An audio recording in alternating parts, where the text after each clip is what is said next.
Bismillahirrahmanirrahim. Assalamualaikum warahmatullahi wabarakatuh.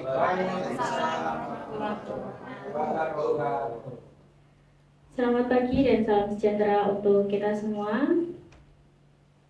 Yang terhormat Kepala SMK Negeri 11 Semarang yang pada hari ini diwakilkan oleh Waka Kesiswaan Bapak Diarko SPD MPD.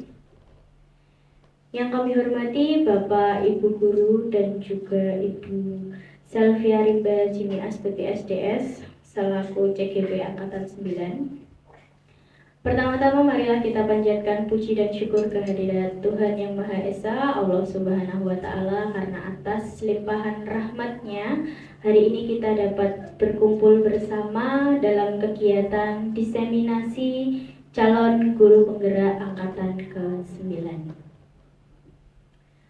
Perkenankan saya di sini sebagai pembawa acara untuk menyampaikan kegiatan yang akan kita laksanakan pada hari ini.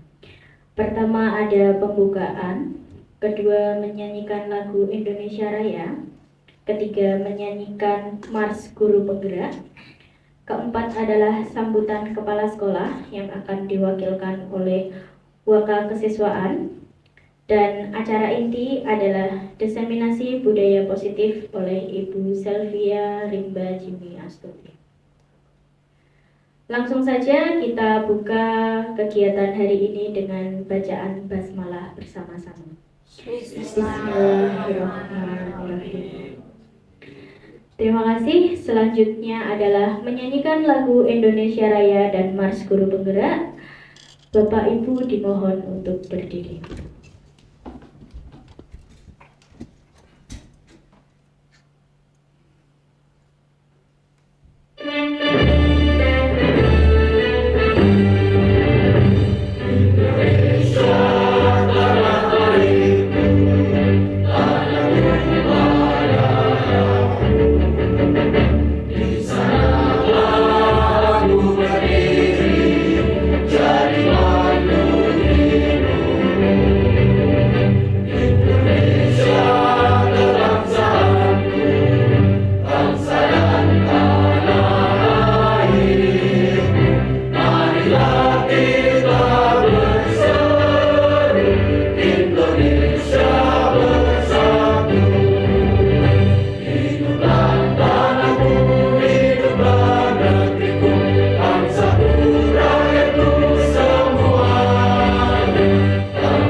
Terima kasih, Bapak Ibu dipersilakan untuk duduk kembali.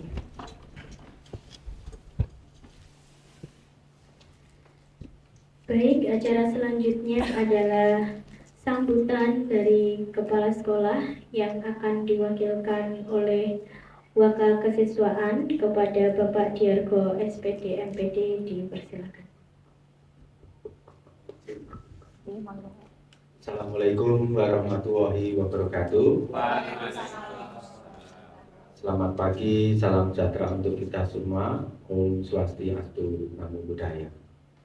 Bapak Ibu yang saya hormati, terutama pada Bu Selvi selaku calon guru penggerak angkatan 9 yang pada hari ini akan melakukan diseminasi tentang budaya positif. Marilah pada pagi hari ini kita berucap syukur pada Tuhan Yang Maha Kuasa karena atas limpahan rahmat-Nya, kesempatannya kita bisa berkumpul. Saya sebut ini adalah PLC, Powerful Learning Community. Jadi budaya sekolah yang ada di SMK Negeri 11 Semarang hendaknya kita kembangkan menjadi budaya-budaya yang positif.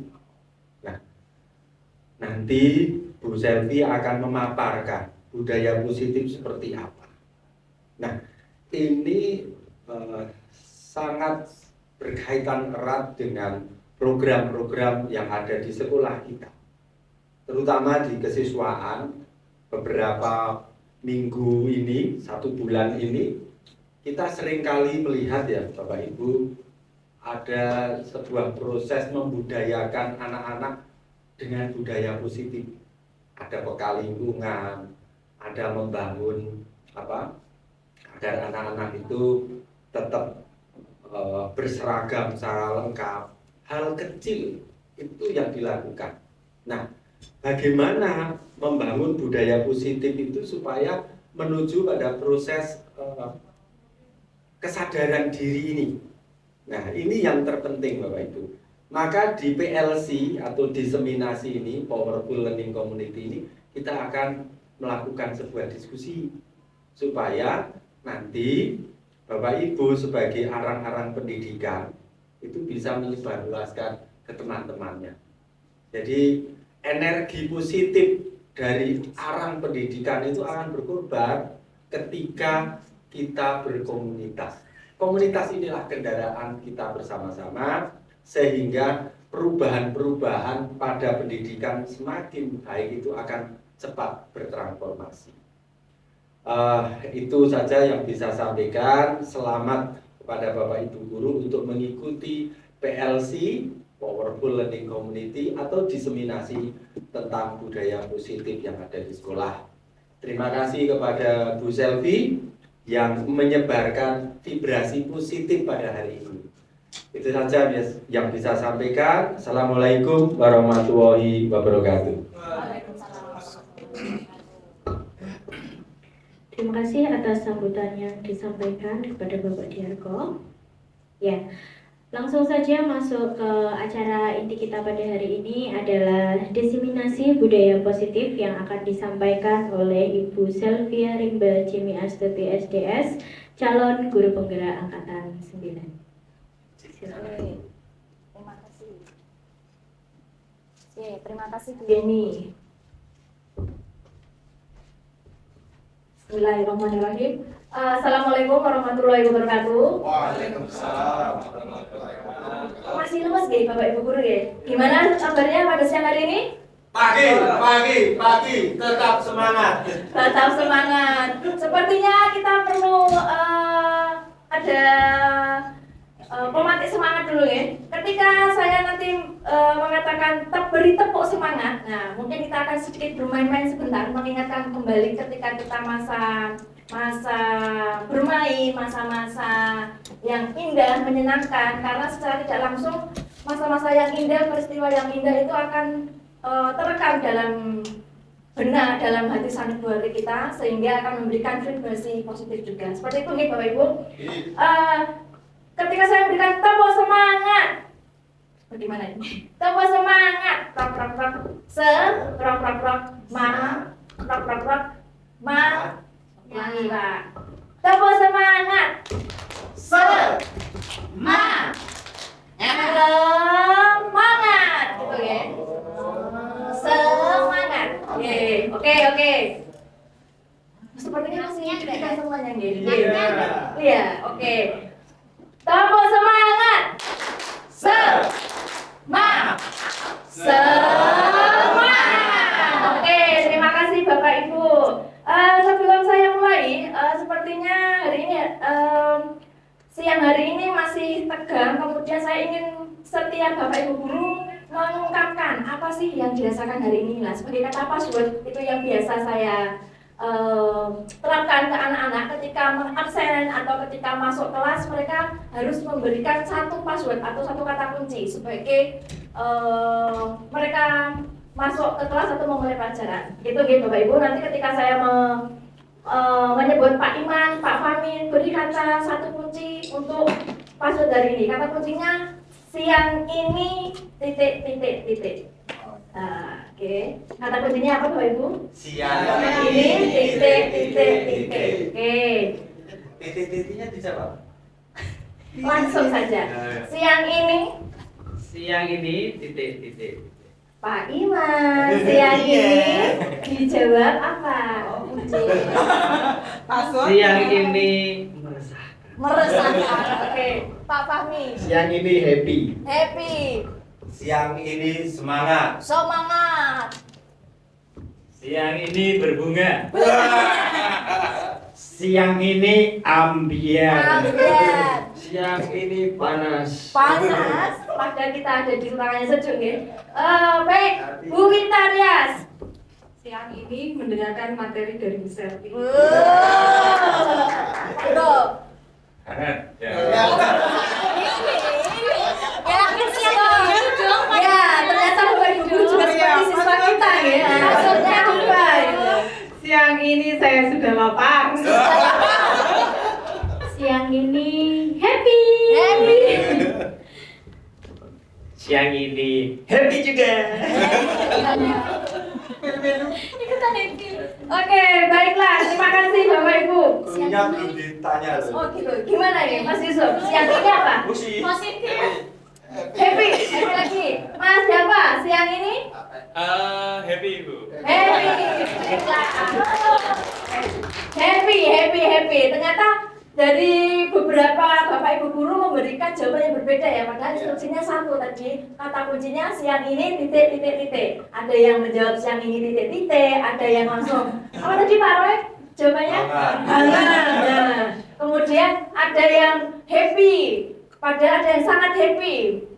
Mungkin itu memang perasaan happy atau sekedar mengikuti temannya atau mungkin biar cepat lah gitu. Nah, sebenarnya tidak bisa kita menyeragamkan harus setiap anak itu harus happy, harus lah. Tadi Bu Desi lapar ya Bu? Iya. Lapar. Pak Rio? Panas. Oke. Nah, panas hati. Wow, panas hatinya. Oke, mudah-mudahan nanti yang akan saya sampaikan bermanfaat, kemudian bisa diterapkan di kelas.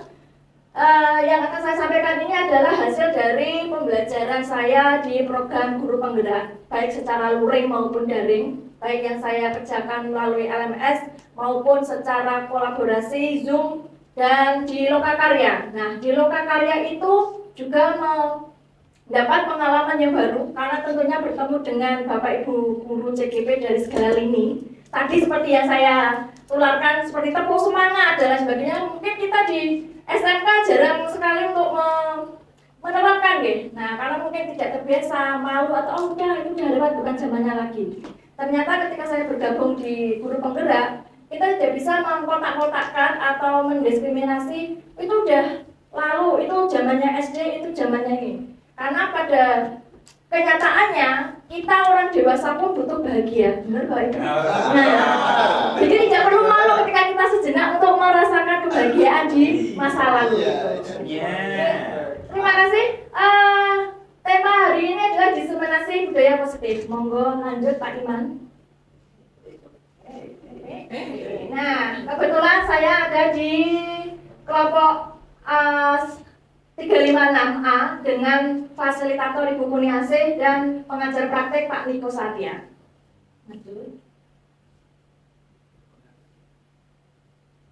Tujuan dari diseminasi kali ini yang pertama merupakan tugas PGP Angkatan 9, yaitu melakukan aksi nyata yang harus saya sebarkan vibrasi positifnya. Kemudian yang kedua merupakan sosialisasi budaya positif yang ada di sekolah.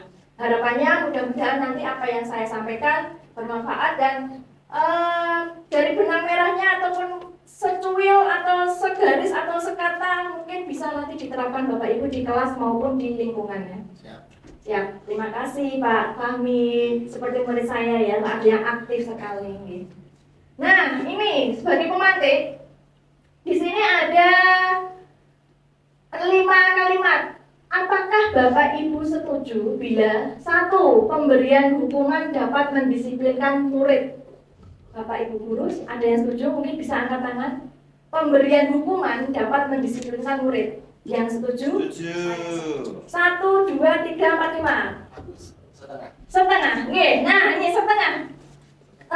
Alasannya apa, Pak? Memberi hukuman itu bisa mendisiplinkan murid, tetapi dapat disiplinkannya itu efeknya itu terbatas. Terbatas. Ya, Jadi efeknya setengah. terbatas. Mungkin setelah diberi hukuman, ya cepat disiplin, tetapi selanjutnya tidak akan melakukan disiplin lagi ketika yang memberi hukuman itu sudah berlalu. Oh, baiklah. Misalkan yang memberikan hukuman sudah pensiun gitu ya. Jadi Itu dia pensiun ya dia karena tidak berdasar pada kesadaran diri. Oh, ini. Terima kasih. Baik, beri aplaus kepada Pak Didi. Kemudian tadi Pak Rubedi atau Pak Iman? Pak Iman. Pemberian hukuman dapat mendisiplinkan murid. Ya. Ini saya setuju. Setuju. Ya. Jadi seperti kasus kalau di negara ya, Oh, kita melanggar hukum, Ya. pasti dihukum. Negara menjadi lebih disiplin dan lebih tertib. Melanggar hukum atau melanggar peraturan? Melanggar peraturan. Nah, seperti itu. Peraturan adalah hukum. Nah, Baik. jadi seperti itu. Oh, ya. Sehingga mungkin saat itu dia dihukum, Ya. mungkin ada 2 efek ya yang tadi Ya. dibilang Pak Diarko. Saat itu Ya. toh, Ya. kemudian yang menghukum pergi, terus dia nggak disiplin lagi. Ya. Itu satu efek. Ya. Efek lain bisa jadi dengan dihukum dia bisa refleksi diri, dia tetap disiplin terus. Oke. Terima kasih Pak Iman. Kita beri tepuk salut.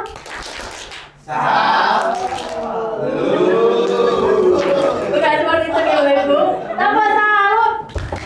Salut. Salut. Salut. Bukan jangan tersampaikan dengan semangat ya. Kalau tepuk salut langsung tepuk salut. Salut. Salut. Salut. Baiklah. Oke, lanjut. Kemudian yang kedua, pemberian hadiah dapat meningkatkan prestasi murid. Nah, adakah Bapak Ibu yang setuju? Yang tidak? Yang setuju dulu. Setengah. Baiklah. Yang setuju kira-kira Bu Wita, Pak Ubedi atau siapa yang mau mewakili? Bu Wita, oke, go, Bu Wita. Setuju. Gini, poin 1 dan 2 itu kan kita biasa kenalnya reward and punishment. Ya, betul. Ya. Kalau fakta di keseharian ketika mengajar, Ya. poin 1 dan 2 itu kan memang sudah saya terapkan. Ya. Yang kedua, misal gini, sebelum kita materi kan selalu ada tanya jawab. Ya. Buat uji dia belajarnya udah sampai mana. Misal minggu ini materi warna, yang bisa menjawab saya kasih hadiah kayak gitu. Nanti di minggu berikutnya yang bisa menjawab itu akan meningkat. Oh, oke. Yang bisa menjawab akan meningkat. Oke. Terima kasih. Beri apa ya sekarang ya? Beri tepuk salut. Salut. Salut. Salut. Oke, nanti ada satu lagi ya. Tepuk cinta. Siapa lagi tadi? Pak Rubadi atau Pak tadi yang setuju? Setuju Karena dengan adanya pemberian reward itu kan tidak hanya berupa hadiah ya, tetapi mungkin kata-kata atau tepuk tangan Oh, sebagai tepuk reward tangan. gitu. Oh, Terima kasih. Terima kasih. Terima kasih Pak. Jadi rewardnya tidak hanya sekedar barang tapi ucapan atau apresiasi. Seperti itu maksudnya. Apakah ada nomor 2 ini yang berbeda pendapat? Yang Misalkan tadi itu setengah itu. setengah. Setengah lagi. Iya. Sepertinya setengah-setengah ini Pak. Iya. Menurut pendapat saya ya, jadi nomor 1 dan 2 itu efeknya sama. Hukuman sama hadiah itu ya sama saja. Bisa meningkatkan prestasi tapi dalam jangka pendek. Ketika anak itu ingin meraih prestasi karena faktor hadiah itu, yang efeknya itu membuat jangka pendek. Tetapi beda dengan ketika diberikan apresiasi. Hadiah dengan apresiasi tentu beda. Oh ya. Kalau apresiasi itu lebih detail. Contoh, misalnya Bu Selvi sebagai siswa begitu, ketika melaksanakan proses pembelajaran, kemudian mencapai sebuah prestasi tertentu, Ya. misalnya mampu membuat sebuah flyer yang menarik gitu, maka seorang guru itu dapat memberikan apresiasi secara detail. Ini menarik sekali dari Mbak Selvi gitu kan. Ternyata flyernya menarik sekali. Hal-hal yang menarik itu diungkapkan sehingga orang lain yang mendengar atau Bu Selvi juga, Mbak Selvi juga mendengar itu mendapat apresiasi itu karena faktor hal-hal yang detail itu, dan itu akan membawa pada teman-temannya, oh ternyata seperti ini gitu kan. Jadi ada sebuah kesadaran lagi yang muncul, bukan karena faktor ingin mendapatkan hadiah gitu. Itu setengah saya yang saya maksud seperti itu. Terima kasih Pak Di, super luar biasa, setengah tambah setengah jadi 1 Kita beri tepuk cinta kita tidak bertepuk-tepuk, oh harus beri tepuk-tepuk Cinta, tepuk cinta. Cinta, oh gimana sih? Cinta. Nah, itu. Cinta. Gimana? Oke. Kita modifikasi ya. Karena yang saya dapat itu dari Kemayoka Karya, ternyata dari yang saya contohkan Pak Iman memiliki ide, imajinasi. Baiklah kita terapkan sebagai budaya positif. Ini ada cerita tentang cinta kami. Oh, saya bisa berdiri. Iya. Oke. Cinta tuh. Cinta cintanya dimakan. Dimakan. Berkembang gitu, menjadi gede. Berkembang lagi. Pandai merangkai kata ya. Misalkan, ya beri Pak Diarto apresiasi tepuk cinta.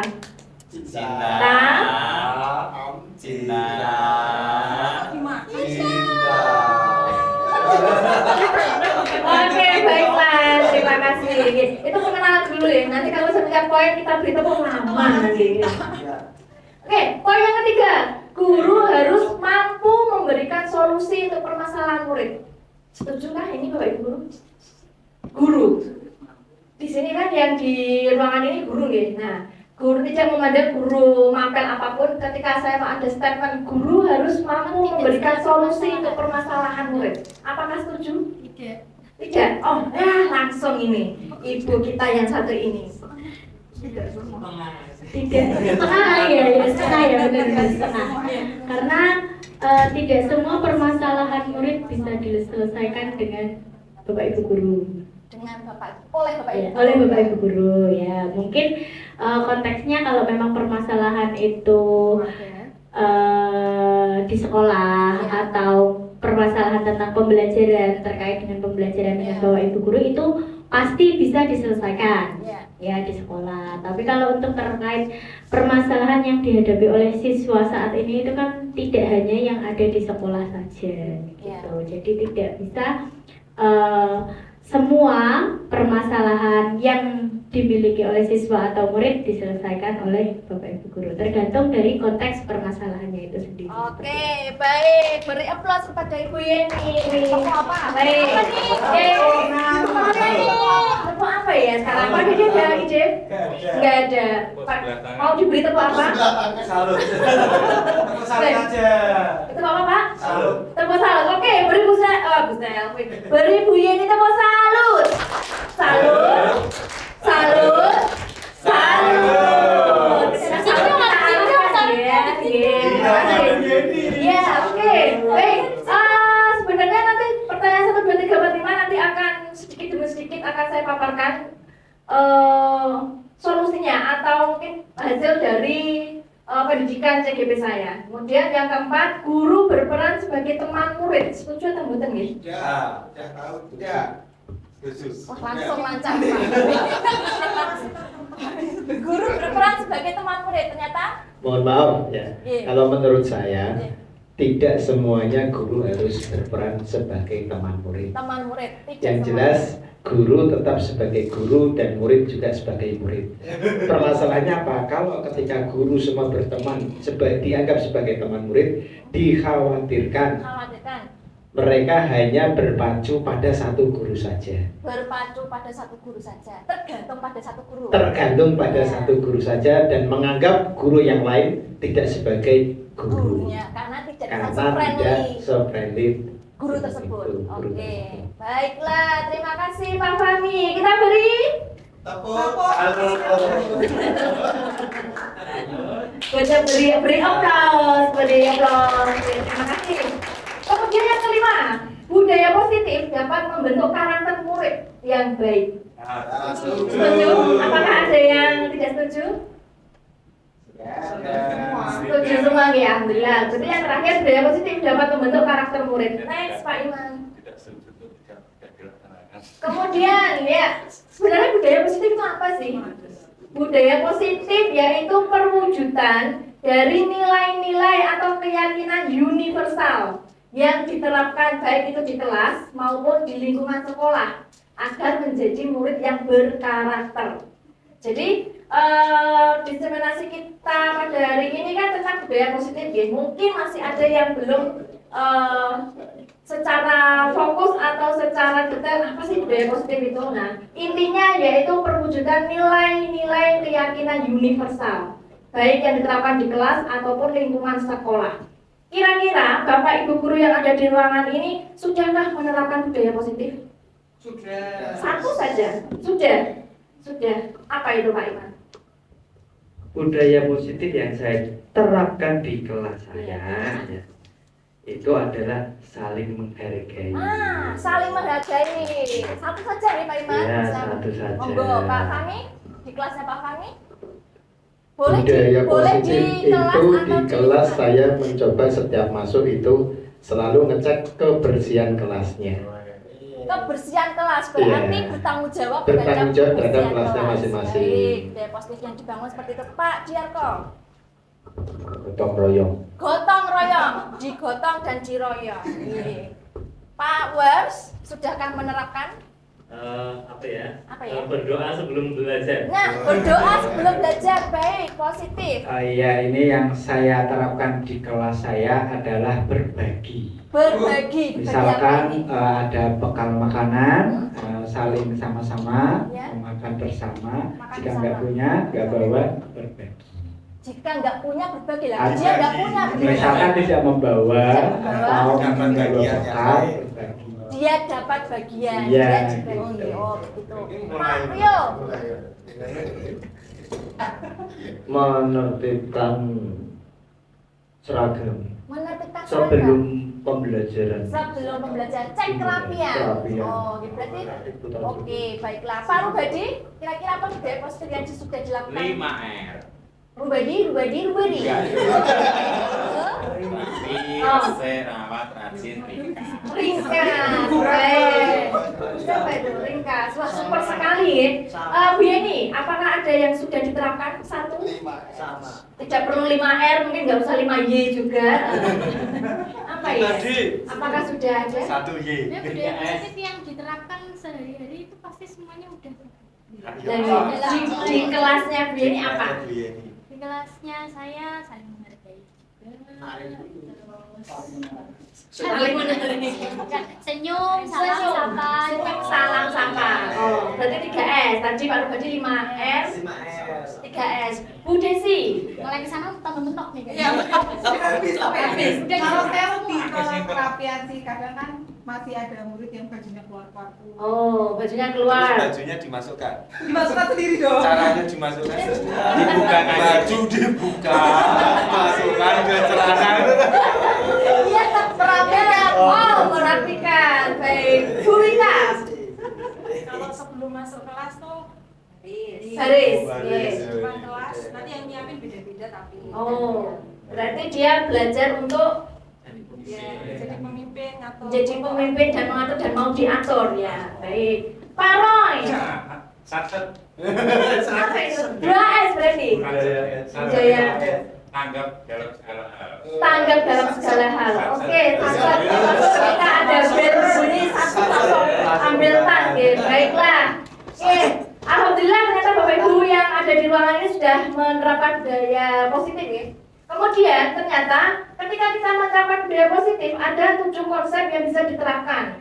Yaitu yang pertama perubahan paradigma belajar, kemudian disiplin positif atau nilai kebajikan, kemudian ada motivasi perilaku manusia, keempat pembentukan keyakinan kelas, ada yang kelima nanti kebutuhan dasar manusia, 5, 1, 2, 3, 4, 6 adalah posisi kontrol, dan yang terakhir adalah segitiga restitusi. Ya. Secara singkat akan saya paparkan, monggo Pak Iman dilanjutkan. Nah, ketika perubahan paradigma belajar, ketika ada 3 kata ini, saya tertarik dengan 3 kata ini. Murid bukanlah titik-titik-titik, murid adalah titik-titik, dan tugas guru untuk. Nah, monggo nanti mungkin dari setiap jawaban Bapak Ibu guru nanti kelihatan selama ini yang diasumsikan atau dalam benak Bapak Ibu guru, murid bukanlah apa? Murid bukanlah objek. Murid bukan objek. Pak Di? Murid Bukanlah apa ya? Apa ya? Murid bukanlah manusia yang selalu dimarahi. Murid bukanlah manusia yang selalu dimana. Oke, lanjut Pak Roy. Murid bukanlah. Raja. Wow, murid bukanlah raja. Bu Wita? murid bukanlah manusia yang nggak tahu apa-apa. Oh, murid bukanlah manusia yang nggak tahu apa-apa. Baik, Bu Deci? Bu Deci. Sama sih, murid bukanlah objek ya. Murid bukan objek, Pak Yo? Murid bukanlah robot. Murid. Pak Wars?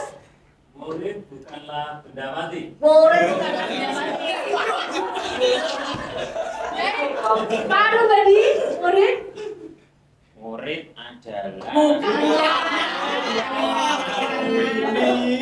murid bukanlah benda mati. Bunda mati. Bu Yeni?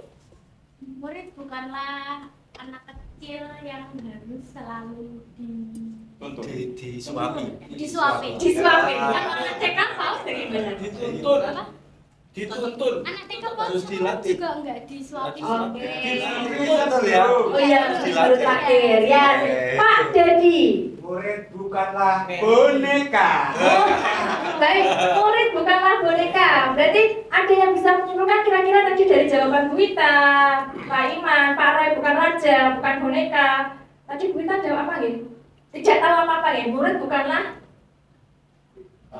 manusia yang tidak tahu apa-apa. Mungkin bisa disimpulkan Pak Wars. Berarti murid itu bukan objek. bukan objek. Bukan objek, bukan objek. Oh, bukan objek. Kalau bukan objek dan bukan boneka, maka murid adalah Subjek. subjek. Ini ya, murid adalah seseorang yang memiliki keunikan masing-masing. Yang punya keunikan, Pak Roy. Kalau bukan raja berarti murid Lakon. lakon. Murid adalah lakon. Oke, Bu Wita. Pahlawan berarti ya. Berarti murid adalah apa manusia? Yang tidak memiliki apa-apa. Insan yang perlu dibimbing dan difasilitasi. Ya, insan yang perlu dibimbing dan difasilitasi. Oke. Pak Rio, murid adalah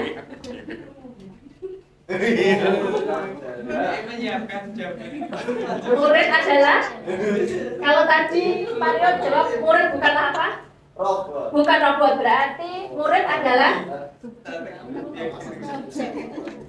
Manusia yang manusia yang selalu salah, Belajar. selalu Berkembang. ingin berkembang. ingin berkembang. Jadi tidak perlu dikembangkan.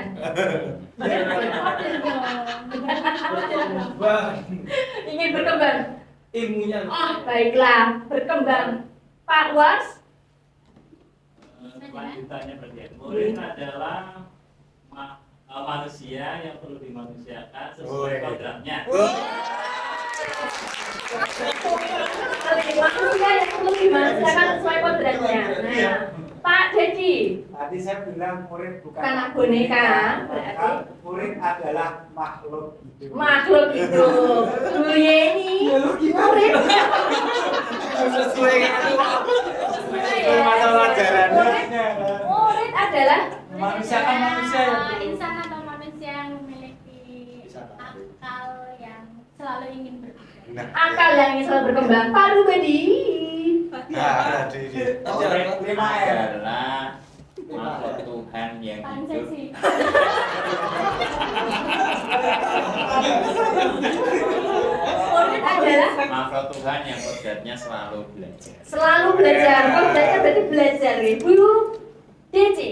Tadi Tadi kan objek. Objek. Berarti subjek. Baik.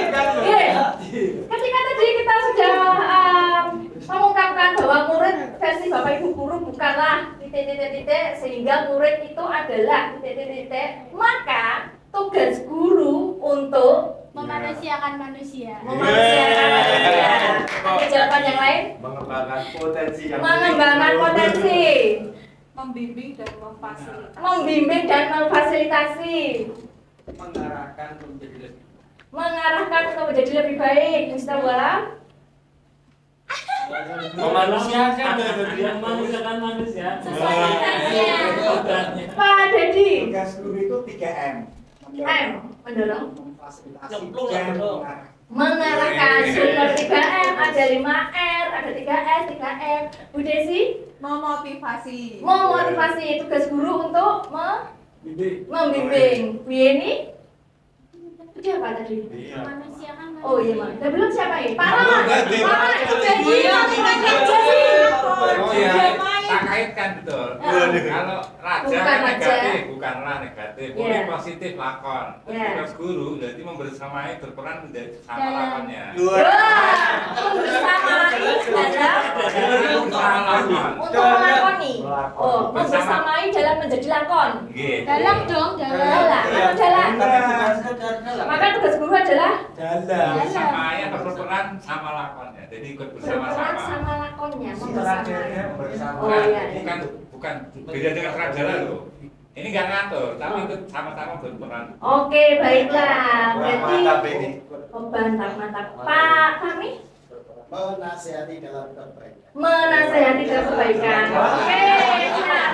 Sudah semua nggih? Pak Rubeni sudah? Belum, Pak Rubedi.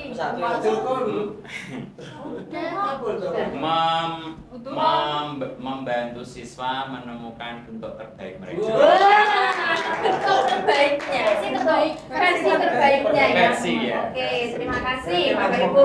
Oke, berarti artinya Bapak Ibu guru yang ada di ruangan ini secara keseluruhan paradigma belajarnya sudah mengarah ke positif, ya. Sudah memahami bahwa murid bukanlah tadi boneka, bukanlah apa tadi? Raja, kemudian murid menyadari bahwa murid itu unik dengan potensi masing-masing sehingga guru memiliki tugas untuk memotivasi, mendorong, kemudian membersamai tadi dan lain sebagainya. Terima kasih untuk Bapak Ibu guru, kita beri tepuk salut untuk kita semua. Tepuk salut. Salut. Salut. Salut. Baiklah. Oke, nah untuk selanjutnya kita ada sedikit game atau permainan try open it. Benar nggak sih ya try open it? Tugas Anda mengepalkan salah satu tangan Anda. Kemudian boleh mencari partner. Ini ada berapa? Aku partnernya mau Pak Ra.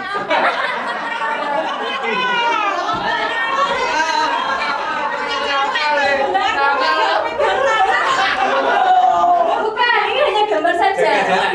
Ya, karena saya mencari sumbernya menggenggam itu kok nggak ada ya.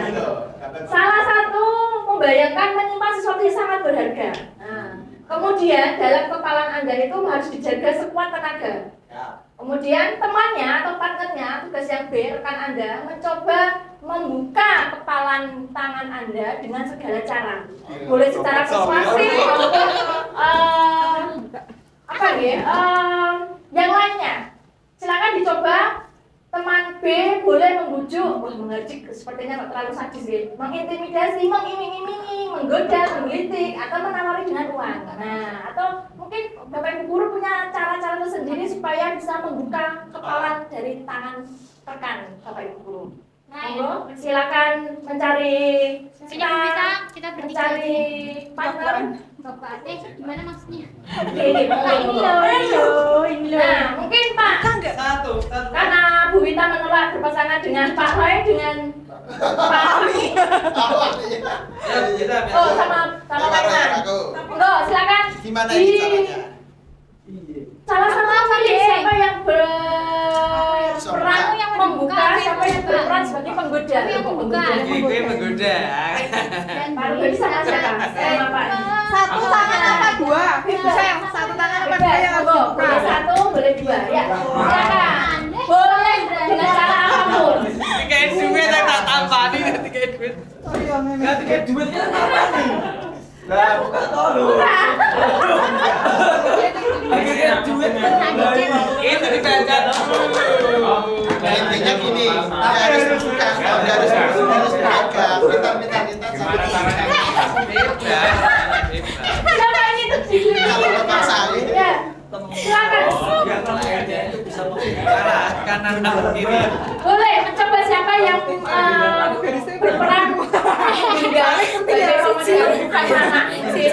pemegang rahasia, yang satunya sebagai penggoda. Sana kayaknya buka.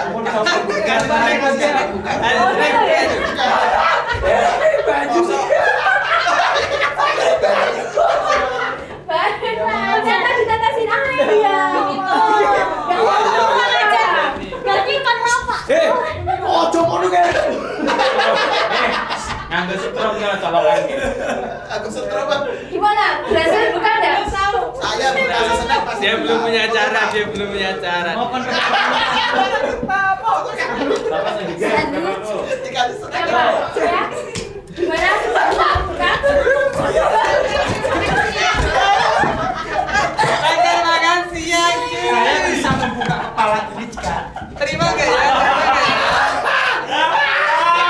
Power mengungkapkan harga. Boleh dipaksa. Boleh dipaksa. Bisa dengan hati. Siapa boleh? Intimidasi menyakiti.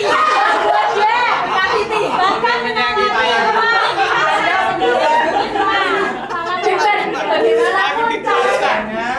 aku udah ada Gak mau. Menyakiti itu. Gak mau. Terima kasih berapa pada aku lagi kucuk biur banyu. Nggak ada yang berhasil. Gak ada yang berhasil. Tadi Pak Rubadi sepertinya juga suka dalam buka tangannya gitu. Atau itu karena memang Itu belum? yang buka ini. Oh, yang buka itu, oke. Iya. Kira-kira adakah yang mau menyampaikan maksud dari permainan simpel kita ini tadi? Nggak tahu. Nggak tahu, baiklah Pak Irman. Ya. Apa yang setelah Pak Irman yang jelaskan? Ya. Kuatnya. Kira-kira ada yang mau menyampaikan dengan permainan tadi? Satu Bapak Ibu guru menggenggam, kemudian yang lainnya mencoba membuka. Tidak semua orang bisa menjadi harus menjaga rahasia yang tidak perlu disebarkan. Menjaga rahasia yang tidak perlu disebarkan. Bu Yeni? tidak semua orang bisa sesuai dengan apa yang kita inginkan. tidak semua orang sesuai dengan apa yang kita inginkan. Pak Fahmi? Di dalam kehidupan manusia itu kita harus mempunyai pegangan yang kuat. Contoh mempunyai cita-cita yang luhur. Nah, cita-cita luhur itu pasti sesuatu saat akan ada rintangan-rintangan yang akan menghadap. Tapi ketika kita kuat, maka kekuatan kita inilah yang sesungguhnya akan dirasakan. Super sekali. Tapi ketika yang bersembuhkan sih Pak Pribadi atau Pak Belum Mario? ada yang berhasil. Tapi saya Aku berhasil. Saya ada cara bisa berhasil. Gimana? Ini sekedar permainan kalau buka ini. Kita ada bisa ditawarin uang 500.000, buka pasti buka. Coba siapa yang punya 500.000? Enggak ada yang berani nawarin saya 500.000. Tapi itu tadi ketika kita sudah Yuk, diwale Pak, jenengan nawani aku wes. Jenengan nawani aku. Ada yang nawarin. Lah yang tawarono. Baiklah, oke ya. Intinya mau membuka atau tidak itu sebenarnya tergantung dari diri kita sendiri, betul tidak? Tadi misalkan Pak Roy, oh coba ada yang mau nawar 500.000, pasti saya buka. Nah berarti kan ada kontrol kita sendiri ya. Saya mau buka kalau ada yang ngasih 1 juta, saya mau buka kalau ada yang ngasih 500.000. Itu artinya kita memiliki kontrol sendiri, tidak ada orang lain yang bisa memaksa sebenarnya, walaupun secara eksplisit, lah kan tadi karena iming-iming tak kasih uang. Tapi kalau Pak Roy nggak tergoda atau tidak mau, saya nggak membuka kalau ada 500.000 ya tidak akan dibuka. Begitu nggih Bapak Ibu? Nggih. Itu dari permainan yang simpel ini. Kemudian kita lanjut.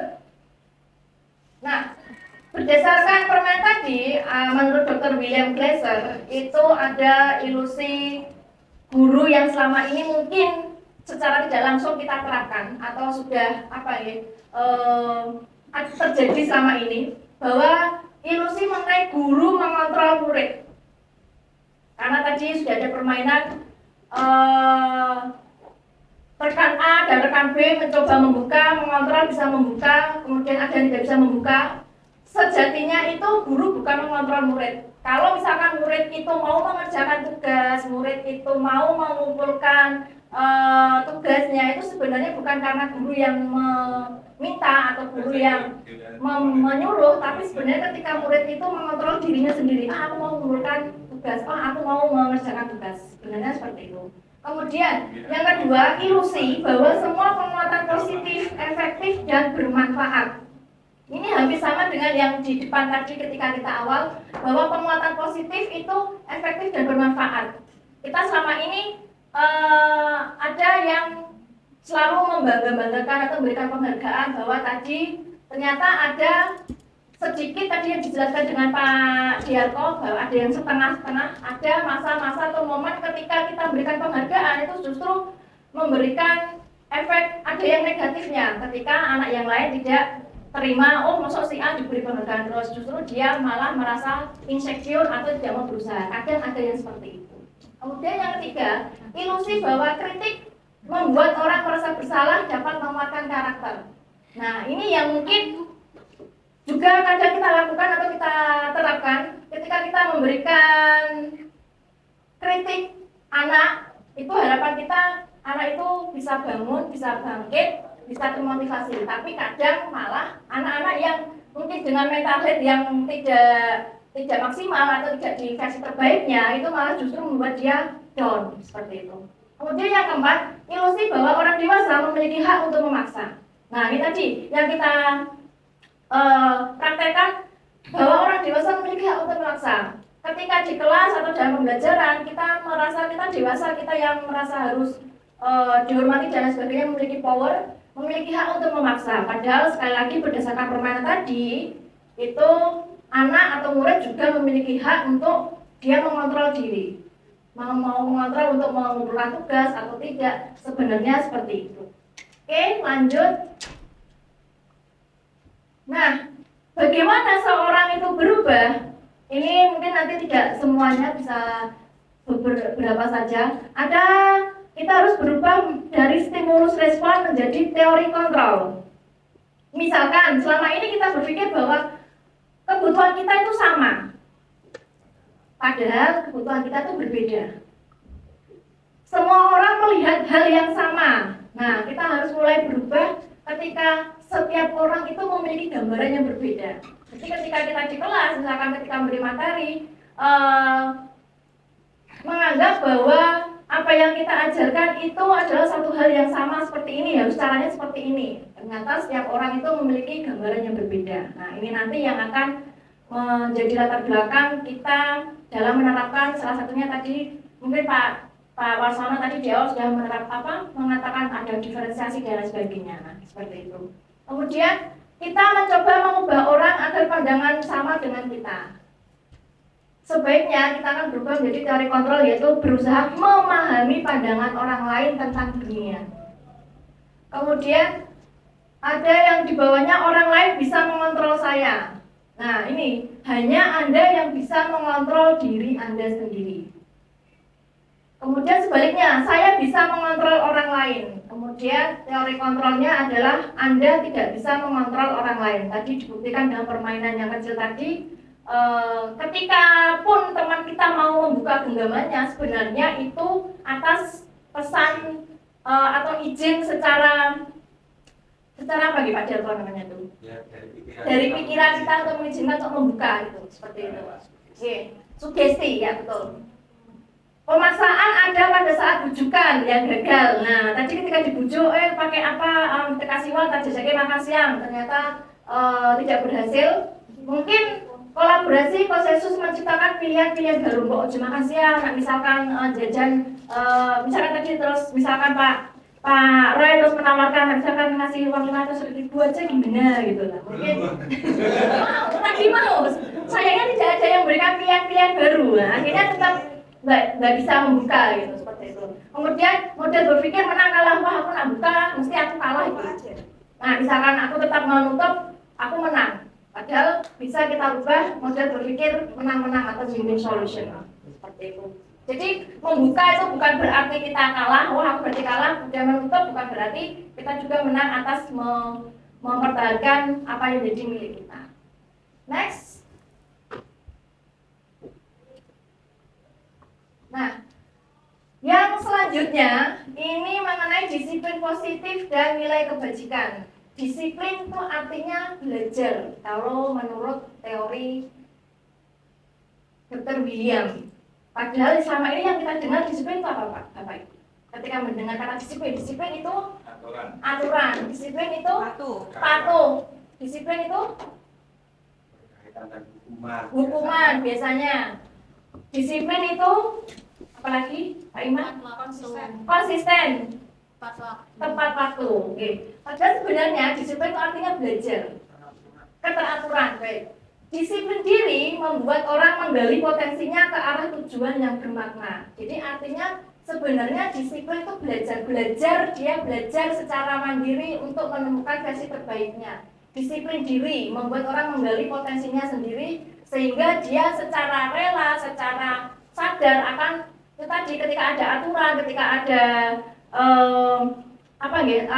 yang harus dilakukan, tugas dan sebagainya, dia secara sadar akan melakukan kegiatan itu. Nah, yang terakhir disiplin artinya dia bertanggung jawab atas apa yang dilakukannya. Dari 3 hal ini setuju Bapak Ibu? Kurang. Setuju? Kurang. Yang mana Pak? Monggo. Kalau disiplin kebiasaan mungkin aturan atau yang pertama, kedua atau ketiga? Yang pertama dulu. Oke. Disiplin di sini mungkin sesuatu yang mungkin sering diulang kebiasaan, kemudian akhirnya menimbulkan suatu budaya dan seterusnya. Nah, mungkin yang mungkin harus dan teori ya nggak masalah, tapi ini disiplin dalam belajar mungkin yang kalau ada juga teori belajar itu menerima suatu hal yang baru, bisa itu pengetahuan, kebiasaan positif dan lain sebagainya. Itu yang mungkin hal baru itu sebagai pengalaman untuk belajar. Jadi disiplin sini kan lebih contohnya kayak kebiasaan, kemudian aturan itu yang sering biasa kita dengar gitu ya. Jadi kayak tata tertib lah gitu. Tapi itu nanti lama-lama juga sudah terbiasa jadi budaya. Tata tertib, aturan lama-lama jadi budaya. Oke, Pak Iman ada tambahan? Jadi kalau saya melihat di situ disiplin itu kan sebenarnya dari bahasa Latin ya, kalau nggak Latin Yunani itu memang secara harfiah itu artinya belajar. Cuma pada kondisional yang terjadi di lingkungan kita, menurut persepsi saya, disiplin itu membangun pola diri. Jadi pada saat kita disiplin waktu, kita disiplin apa yang kita lakukan, misalnya saya mau sukses, itu saya membuat pola dan saya melakukan itu secara teratur, itu yang saya sebut dengan disiplin. Sehingga pada saat kita melakukan itu, tujuan kita akan tercapai. Kira-kira setipe atau bertentangan nih Pak Iman dan Pak Roy? Setipe atau bertentangan? Nanti kan secara berganti. Yang bisa saya tarik garis merahnya adalah pembiasaan ya tadi ya, pembiasaan sehingga menjadi pola ya. Jadi belajar disiplin itu dia belajar untuk membiasakan diri sehingga nanti akan menjadikan sebuah pola yang positif seperti itu. Oke. Hasilnya belajar disiplin dengan adil. Persepsi orang-orang berbeda ya. Persepsi saya disiplin diri itu kan membiasakan diri. Jadi yang kita hidup nggak teratur menjadi teratur itu adalah sebuah disiplin. Misal disiplin waktu, kita datang jam 7 kan kita akan selalu datang jam 7. Misalnya Pak Fahmi setelah lanjut gitu dengan 1 minggu pertama kita membiasakan, minggu kedua itu otomatis kita akan bangun di saat sholat tahajud. Maka dari itu disiplin itulah hasil dari belajar. Disiplin itu hasil dari belajar. Belajar dulu, setelah itu menimbulkan kedisiplinan. Oke, baiklah. Ada yang proses, ada yang disiplin, ada pembiasaan. Oke. Masuk semua ya? Masuk semua. Baik, saya tampung.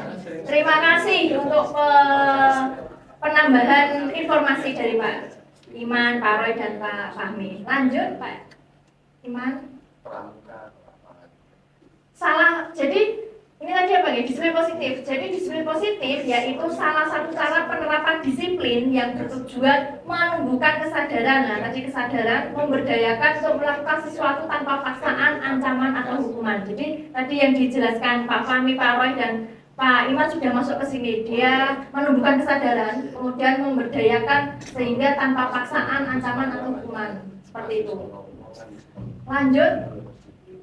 Nah, motivasi perilaku manusia ketika kita melakukan kedisiplinan, ketika kita melakukan sesuatu itu pasti ada motivasinya. Yang pertama menghindari hukuman, mendapat penghargaan, dan menghargai diri sendiri. Pak Rio, kira-kira mana dari poin 3 itu yang biasa atau yang selama ini dilakukan Pak Rio?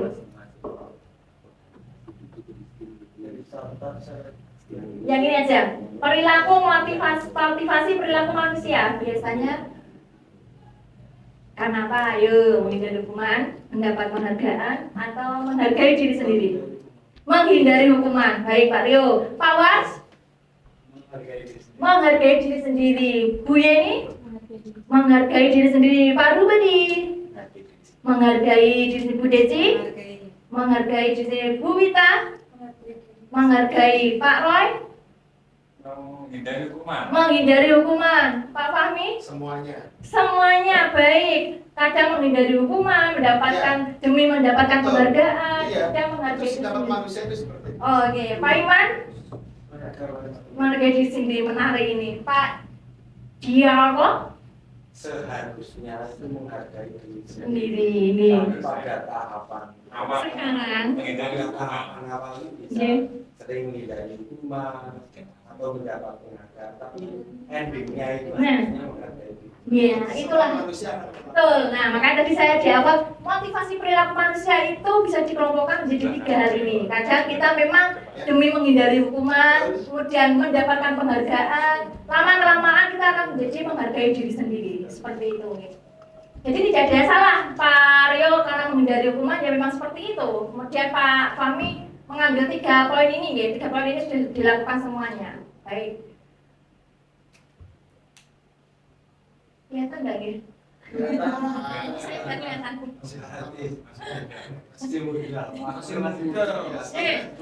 ya. Di sini ada sudah izin maju ya, nggak kelihatan ya. Identitas gagal dan identitas sukses. Nah, di sini ada tabel tentang hukuman, konsekuensi dan restitusi. Nah, mungkin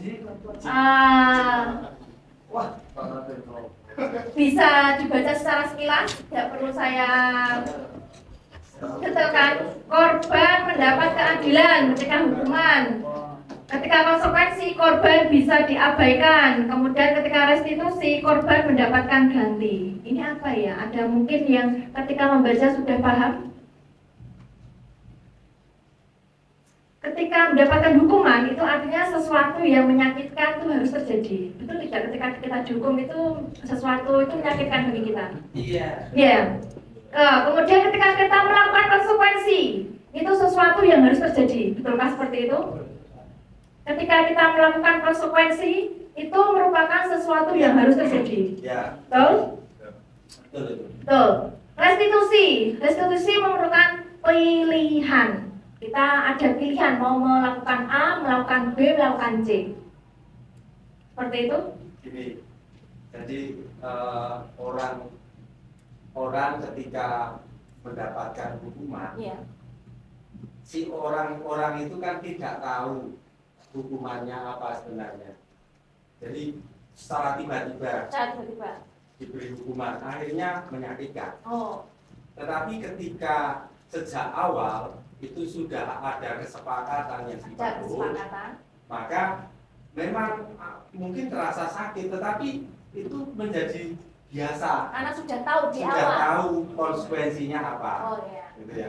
Tetapi kalau disiplin dengan cara restitusi, mereka diajak menemukan solusi sendiri, kemudian mereka memilih atas apa itu, solusi-solusi yang dilakukan, sehingga cenderung yang restitusi itu tidak menyakitkan. Berarti setuju dengan statement hukuman itu menyakitkan, kemudian konsekuensi itu sesuatu yang harus terjadi, dan disiplin dengan restitusi itu pun memberikan sebuah pilihan. Setuju nggih? Oke, terima kasih. Beri tepuk salut untuk Pak Giarko. Tepuk salut. Baiklah, lanjutkan Pak Iman. Saya Mbak. Saya boleh sedikit Bu tadi. Oke. Sedikit aja. Yang mana Pak? Ya di hukuman sama itu sebenarnya ada bahasa yang lebih nyaman dan itu hukuman itu. Kalau di kadang kita kena sanksi gitu ya, itu kan hampir sama kayak hukuman. Ya, hukuman itu di sini juga menyakitkan terjadi. Tidak semuanya sanksi. Saya nggak sebutkan hukuman ya. Kalau hukum itu mungkin sudah melalui proses itu baru hukum. Nah ini kalau lebih nyamannya kalau sanksi. Oke, sanksi hampir sama, konteksnya sama. Sanksi itu kemudian kalau bagi seseorang yang mungkin sudah tahu sering melakukan menyakitkan dan belum tentu semua kriteria sanksi itu menyakitkan. Oke, itu tergantung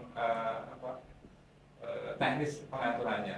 Teknis pengaturannya, termasuk di mungkin suatu lembaga di sekolah mungkin bisa menerapkan beberapa konsekuensi karena sudah melakukan sesuatu dan ada restitusi pilihannya. Pilihan itu karena mereka merasa melakukan sesuatu yang mungkin melanggar, akhirnya ada pilihan sanksi yang harus dilakukan secara sukarela dengan batasan tertentu.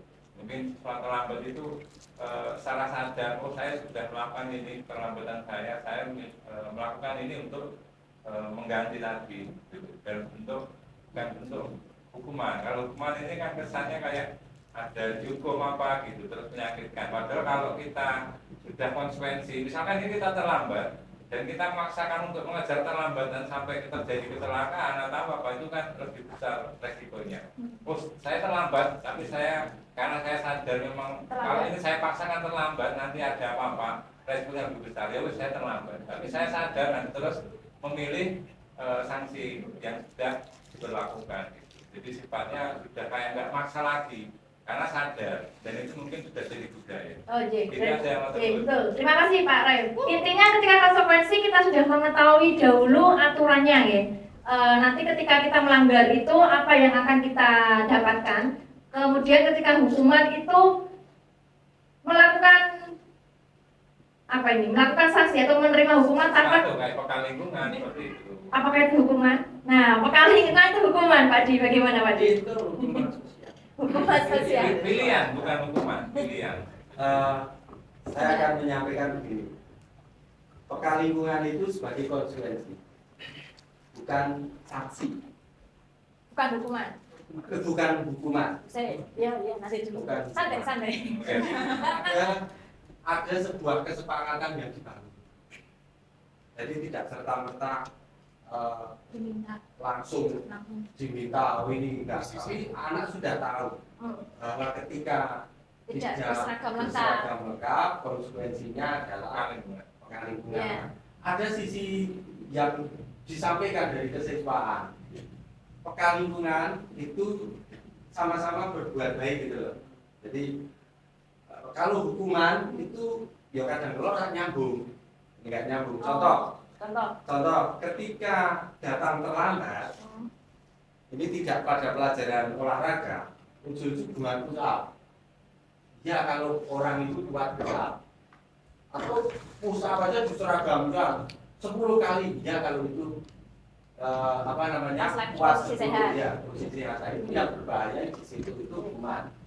Tapi kalau konsekuensi itu ada kesepakatan lebih dahulu. Nah, itu kira-kira seperti itu. Jadi bukan hukuman kalau pekalingkungan. Oke, menurut Pak bukan hukuman. Menurut Pak Iman tadi hukuman sosial. Gimana? Jadi yang saya pengen tanyakan, hukuman, konsekuensi dan restitusi itu kan bisa terjadi. Bisa juga, misalnya seperti di hukum negara ada aturan. Melanggar aturan, itu bisa hukuman atau sanksi atau konsekuensi. Nah itu kan terjadi bias di situ. Jadi secara bahasa kan. Terus kemudian kenapa saya bilang tadi pekalingkungan bisa jadi itu menjadi hukuman? Karena pada saat misalnya di negara barat yang ada suatu pelanggaran yang itu hukumannya adalah konsekuensi. Pelayanan terhadap masyarakat itu menjadi hukuman. Sehingga di situ memang bahasa-bahasa seperti itu di satu tempat itu bisa menjadi hukuman, bisa menjadi konsekuensi, bisa menjadi restitusi. Berarti tergantung dari kata kuncinya Pak Iman adalah kalau hukuman itu ada pemberitahuan terlebih dahulu atau tidak. Kata kuncinya itu ada kesepakatan atau tidak yang terus gampangnya anak itu tahu kalau ini itu akan kayak gini. Itu namanya konsekuensi. Tetapi kalau tidak tahu ujuk-ujuk mendapatkan hukuman apa gitu, nah itu hukuman namanya. Jadi anak tidak diberitakan dulu ketika dia tidak melakukan ini nanti kamu akan ini lah, itu berarti dia namanya hukuman. Termasuk kalau pelanggaran lalu lintas itu bukan hukuman tapi konsekuensi. Misalnya melanggar ini denda sekian, itu namanya konsekuensi, kan udah tahu ada undang-undangnya. Nah itu konsekuensi. Sebenarnya seperti itu, cuman mungkin yang sekarang kita terjadi, yang terjadi, Kalau dalam konteks ini hukuman itu tidak ada ketahuan dulu. Jadi ini makanya ini ketika kita nanti sudah memahami tentang budaya positif yang akan kita terapkan di kelas, berarti mulai dari sini kita sudah bisa membedakan mana yang hukuman, mana yang konsekuensi, dan mana yang restitusi. Jadi ketika memperlakukan murid kita juga seperti itu. Tolong misal yang poin Pak Iman. Mungkin nanti bisa, ini nanti bisa Bapak Ibu bisa. Tapi saya kebetulan belum sempat buat yang info untuk kelas poinnya ini. Nanti Bapak Ibu bisa memilih dia termasuk hukuman, termasuk konsekuensi atau masuk ke restitusi. Lama ya. Bagaimana ini? Misalkan untuk kalau ada di bawahnya itu loh. Mana? Bawah terus yang gereja-gereja itu loh. Terus sampai ini. Ya. Nah. Masa? Tapi kita tuh masuk itu. Nih, langsung kedua Pak Iman. Oke. Aku pengen tuh. Ya. Orang bentuk gitu. Oke. Oke, monggo. Keluarkan Oh ya di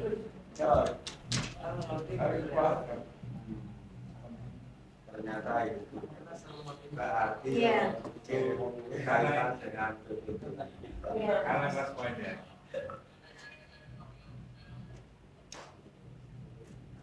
Apa tuh? Nggak jelas ini. Modul. Jelas. Nah, ini nggak jelas. Ya. Nah. Baik, sambil melanjutkan. Tadi untuk salah satu contoh konsekuensi adalah ketika peka lingkungan, ketika hukuman. Tadi Pak Diarko juga sudah memberikan salah satu contohnya. Ketika terlambat, kemudian tanpa konfirmasi kita petugas atau Bapak Ibu guru langsung memberikan tindakan yang harus mereka lakukan, artinya hukuman. Nah ini, sudah muncul. Mencatat 100 kali di dalam buku kalimat saya tidak akan terlambat lagi karena terlambat ke sekolah. Ini kira-kira masuk apa nih? Hukuman ya? Hukuman. Lanjut. Next. Ada wong loti. Cok kesusu. Enak. Ayo. Ya Allah, ya Rabbi. Lari mengelilingi lapangan basket 2 kali karena terlambat hadir. Bisa hukuman, bisa konsekuensi. Tergantung ketika Pak Rio mungkin jadi konsekuensi. Terlambat hadir di pelajaran olahraga. Emang pelajarannya lari kok. Nah, ya memang pelajaran. Tergantung konteksnya ya. Tetapi ketika tidak pada konteks yang sama, itu bisa menjadi sebuah hukuman. Di minimal saja.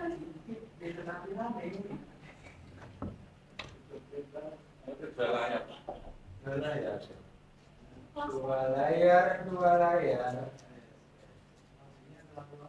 Tatat. Nah, gitu aja, nggak usah dibicarakan dengan sosial di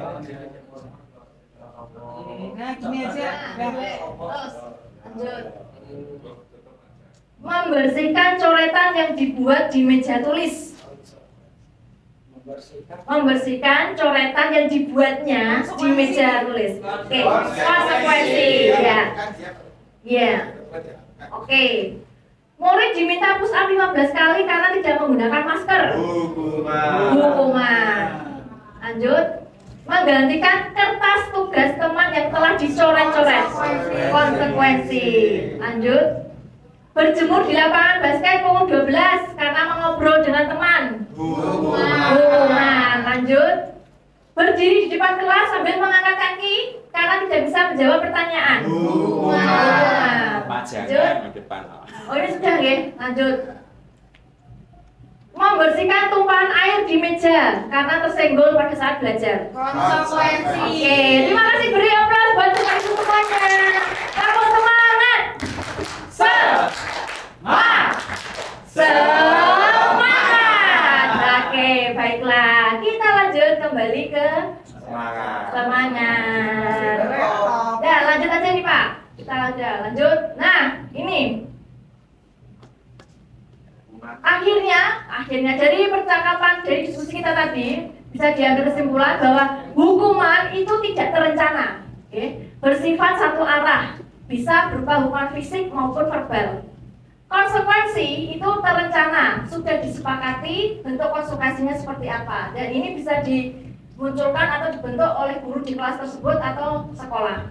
Kemudian restitusi yaitu menciptakan kondisi bagi murid untuk memperbaiki kesalahan mereka sehingga mereka bisa kembali pada kelompok mereka. Jadi poin perbedaannya ada di 3 poin ini Bapak Ibu, hukuman, konsekuensi, dan restitusi. Kira-kira dari contoh kasus tadi dan kesimpulan sudah memahami semua deh tentang hukuman, konsekuensi, dan restitusi. Kita lanjut. Nah, ini tadi ada yang mengatakan ketika memberikan penghargaan atau hadiah itu bisa berefek negatif. Ada istilahnya dihukum oleh penghargaan. Nah, ternyata ada istilah seperti itu ya, dihukum oleh penghargaan. Dihukum oleh penghargaan, sebentar saya akan mendekat lagi. Pengaruh akan memberikan pengaruh jangka pendek dan jangka panjang. Wah, terima kasih Pak Iwan. Saya nggak jadi mendekat.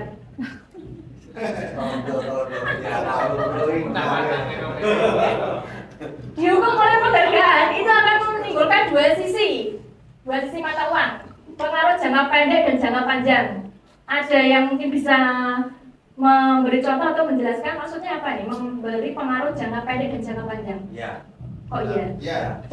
Jangka pendeknya? Jangka. Karena mendapatkan sesuatu. Jangka pendek mungkin baik. Jangka pendeknya dia mendapatkan sesuatu. Iya, mendapatkan sesuatu dia. Jangka panjangnya dia mungkin nanti sudah terbiasa. Sehingga terbiasa melakukan sesuatu yang positif tadi karena sudah dapat sekali. Berikutnya jangka panjangnya mungkin sudah terbiasa bagus ya. Efeknya kalau itu efek positif. Kemudian apakah ada efek negatif? Ada. Kalau tidak dikasih apa-apa dia tidak akan berhenti. Oke, good job. Beri upload lagi. Dihukum itu penghargaan, Pak.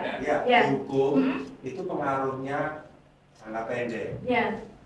Tetapi jangka panjangnya itu menyakitkan ya. Oh, jadi memberikan efek negatif. Efek negatif itu bisa jangka panjang. Coba kalau kita ingat penghargaan ini lihat dihukum oleh penghargaan itu maksudnya begitu.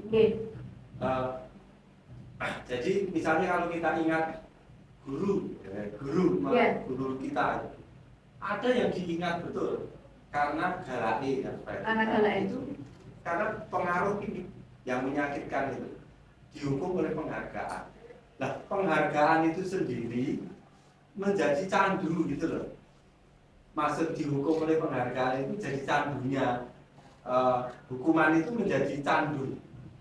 Bukan ini berdampak pada kesadaran diri itu. Oh, oke.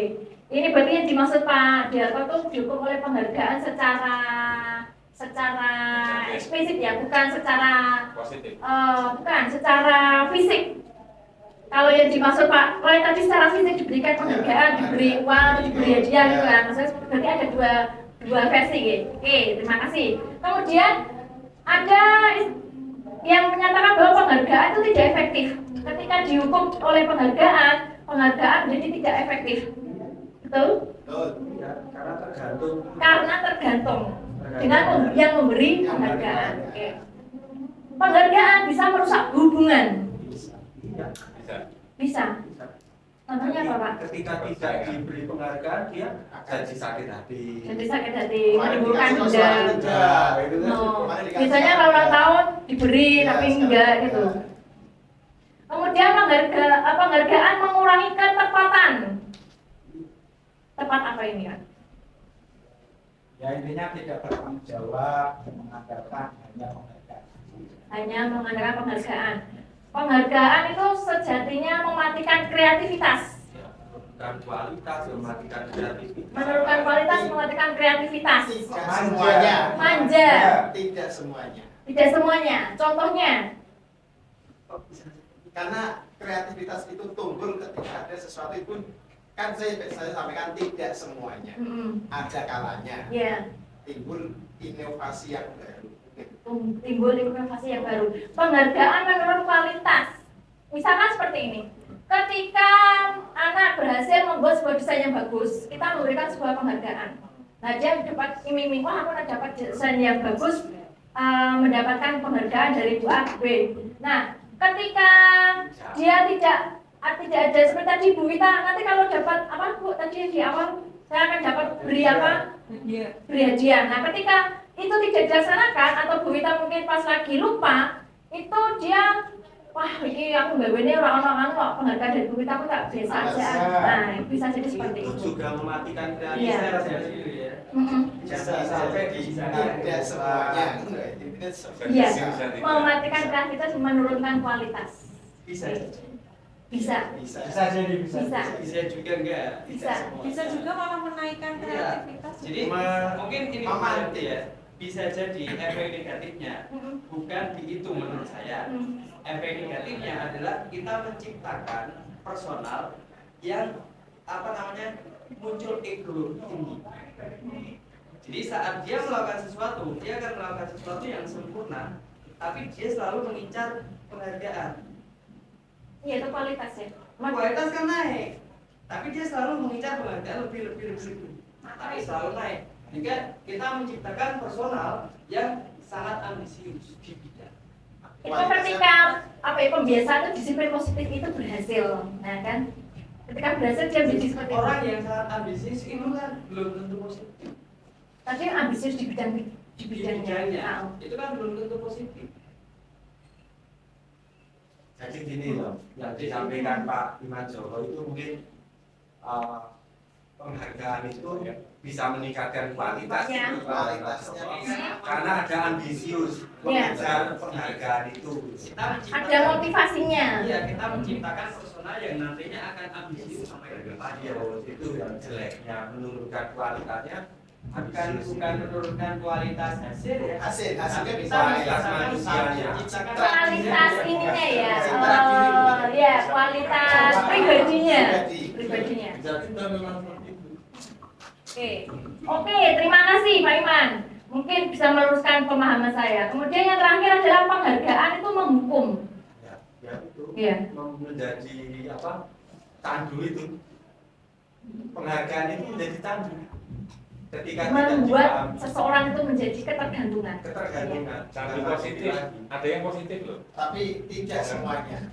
Kayak bagi saya itu ada candu positifnya penghargaan. Jadi ketika event lomba logo dan semakin besar rewardnya, hadiahnya, itu kita semakin semangat mengejar. Karena ada penghargaan itu berarti candu positif kan. Ketika ada penghargaan, ketika lomba logo dengan hadiah yang begitu besar, semakin semangat kita.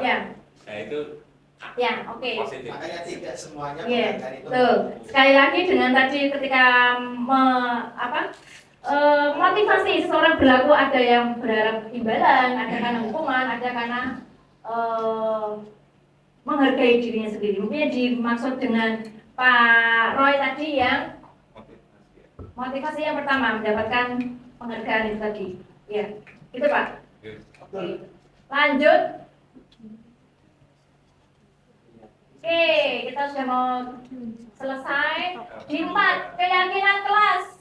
Ya, keyakinan kelas mungkin ini hal baru ketika kita menerapkan atau mendengar kata keyakinan. Saya dulu juga begitu ketika mengikuti pendidikan kok keyakinan ya, sepertinya langsung mengarah ke sara ya, keyakinan. Padahal ternyata yang di sini yang dimaksud keyakinan adalah pemahaman atau kesepakatan yang kita bangun di kelas tersebut. Tadi yang di awal saya sudah bertanya kepada masing-masing Bapak Ibu guru, budaya positif apa sih atau yang sudah dilakukan. Nah, itu sebenarnya sudah merupakan sebuah keyakinan kelas. Tetapi mungkin perlu ditinjau kembali itu sebuah keyakinan, konsekuensi atau peraturan. Nah, di sini ciri-ciri keyakinan kelas itu kita bisa dapatkan dengan cara atau dengan syarat di sekolah atau di kelas tersebut semuanya bisa berpartisipasi aktif, semua bisa berpendapat. Kemudian dari pendapat-pendapat yang sama itu kita identifikasi, kemudian kita kelompokkan mana yang satu jenis, misalkan ada yang mengungkapkan tentang kedisiplinan, ada yang mengungkapkan tentang saling menghargai, tentang kebersihan dan lain sebagainya. Kemudian ini sepertinya nggak kelihatan Pak Iman, tolong. Nah, tadi kelewatan kan setelah dikelompokkan, dicatat semuanya dulu, kemudian dikelompokkan, kemudian dari kata-kata yang diungkap dari anak-anak tadi kita rubah menjadi kalimat aktif. Misalkan bersihkan kelas, kira-kira dirubah menjadi kalimat aktif, kira-kira menjadi apa? Membersihkan kelas. Bersihkan kelas. Kalimat aktif dari kalimat negatifnya. Kemudian jangan makan di kelas. Nah, mungkin kan ketika kita meminta pendapat anak-anak menulis tidak boleh makan di kelas atau jangan melempar atau tidak boleh membuang sampah. Nah, kita rubah menjadi kalimat aktif, misalkan menjaga kebersihan, kemudian melakukan piket kelas seperti itu. Jadi kata-katanya kalimatnya diganti menjadi kalimat aktif. Kemudian ditinjau kembali mana yang kira-kira perlu kita jadikan keyakinan kelas atau yang tidak perlu. Setelah itu bisa dengan cara ditempel di dinding untuk mengingatkan, oh kalau kamu melempar atau tidak membersihkan kelas atau tidak piket, ini loh kamu sudah melanggar keyakinan kelas kita. Nah, seperti itu. Bisa dilanjut. Ini contohnya. Nomor 1, mengapa kita memiliki peraturan memakai helm pada saat mengendarai kendaraan roda 2? Mengapa ya? Kira-kira jawabannya apa, Pak? Melindungi otak. Supaya selamat dari jika terjadi kecelakaan. Supaya selamat, Pak. Yuk.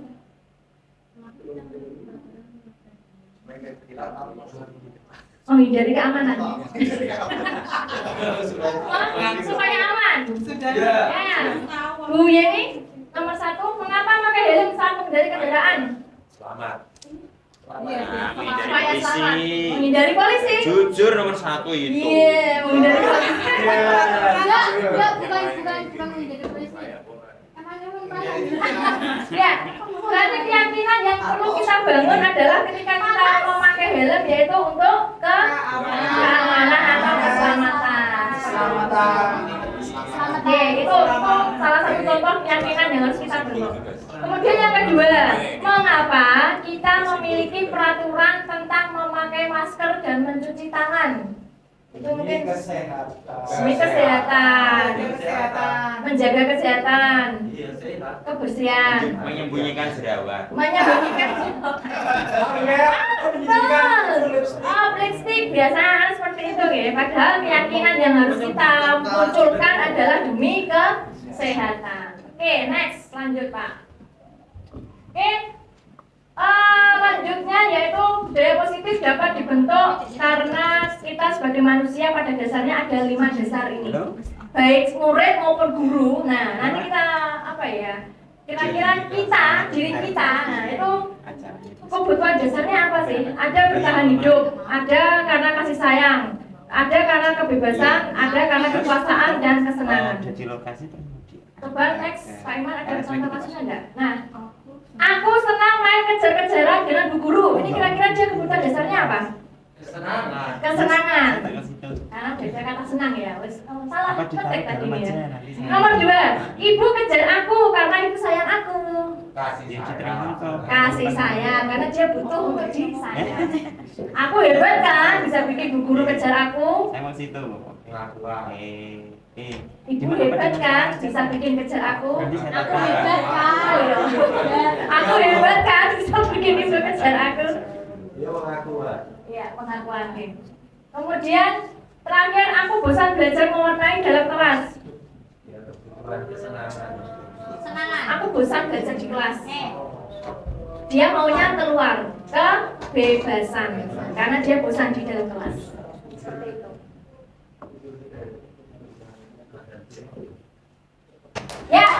Ya, terima kasih Bapak Ibu untuk menambah semangat kita beri tepuk 5 ya. Ya, tepuk 5.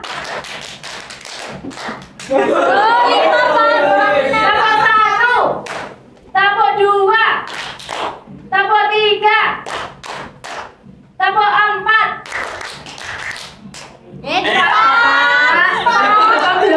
Konsentrasi. Tepuk 1, tepuk 2, tepuk 3, tepuk 4, tepuk 5.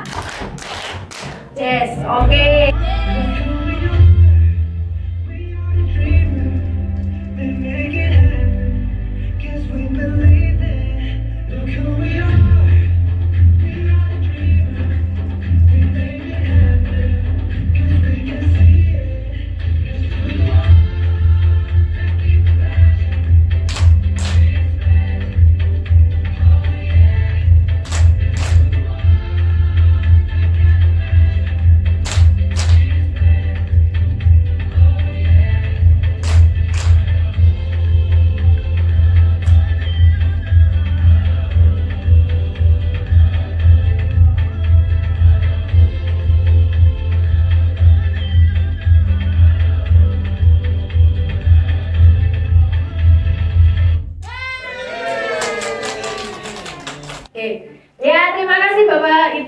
masih setia di ruangan ini. Kita next slide yaitu posisi kontrol seorang guru. Nah, di sini ada 5 posisi kontrol yang mungkin Bapak Ibu guru pernah berada di posisi itu. Nah, nanti kita belajar. Ternyata selama ini saya ada di posisi apa sih? Posisi penghukum, posisi pembuat rasa bersalah kah? posisi sebagai teman, sebagai pemantau, atau sebagai manajer. Nah, saya akan dibantu oleh kakak seperguruan saya, Pak Diarko, untuk memberikan gambaran ketika menjadi penghukum itu seperti apa, pembuat rasa bersalah seperti apa, sebagai teman, pemantau, atau manajer. Kira-kira siapa yang menjadi objeknya? Pak Rio aja. Pak Rio, Pak Rio, ya, yuk. Pak Rio datang dari sana, seakan-akan terlambat. Ini sebagai penghukum dulu ya, dari. Nggak usah keluar, Ya, situ aja. All action. Masuk. Ya, masuk. Assalamualaikum Bapak. Waalaikumsalam. Kenapa? Kamu terlambat? Bapak tadi terlambat. Sudah berapa kali kamu terlambat? 5 kali loh saya hitung. 3 Pak, berarti Mau apa? Jangan marah. Bisa. Pusat berapa Bapak? Buat, 1. Dua. Ya. Besok lagi, diulang lagi, kena hukuman lagi. Ya, beriman ya. Itu ya. Ciri-ciri atau gambaran guru sebagai posisi penghukum. Ini sebagai jadi ketika murid melakukan kesalahan tanpa konfirmasi, tanpa memberikan kesempatan untuk menjelaskan, beliau langsung memberikan hukuman seperti itu. Oke, next, guru sebagai pembuat rasa bersalah. Ganti itu, ganti. Ganti ini, ganti. Terlambat. Ya. Ya, sebagai siswa tentunya Pak Diarko. Maaf Pak. Kamu terlambat berapa kali? Saya lihat sudah 5 kali. Gimana? Apa kasihan sama ibu kamu? Sudah menyekolahkan sampai dengan tenaga biaya yang luar biasa. Kamu datang terlambat, bagaimana?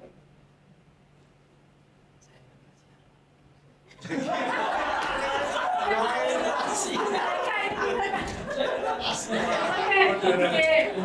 Tapi intinya bahwa ketika saya menyampaikan rasa bersalah, dibuat rasa bersalah. Dibuat rasa bersalah. Biasanya tidak dengan nada keras, tapi dengan nada yang lembut, tetapi membuat bersalah. Iya. Fokusnya ke orang tua atau guru, misalkan memberikan apa, nggak kasihan dengan saya, atau nggak kasihan dengan Bu Selvi udah pagi-pagi datang ke sini, ternyata kamu nggak mengerjakan tugas seperti itu. Belum lagi pandangan Bu Selvi itu di rumah itu lagi sakit, curhat ya saya seperti itu ya. Jadi anak merasa bersalah. Oke, silakan duduk Pak Iman. Terima kasih. Lanjut lagi Pak Yo sebagai teman. Oh sebagai teman Pak. Pak Mas. Posisi guru memposisikan sebagai teman. Saya terlambat atau? Iya, terlambat. Musiknya. Kan terlambat 30 menit kan. Musiknya. Saya pakai ini podo ngapake kuwi. Ini Pak, maaf saya terlambat. Wah, terlambat terus ya Pak. Berapa kali? Dua. Apa-apa, baru 2. Tapi begini, alangkah baiknya itu ya besok tidak terlambat. Oke lah, bisa ya? Bisa. Untuk berikutnya tidak terlambat. Sekarang langsung aja berkelas. Iya, ini posisi guru sebagai teman. Jadi memposisikan dengan rasa kedekatan. Tetapi membuat ketergantungan terhadap guru itu. Iya.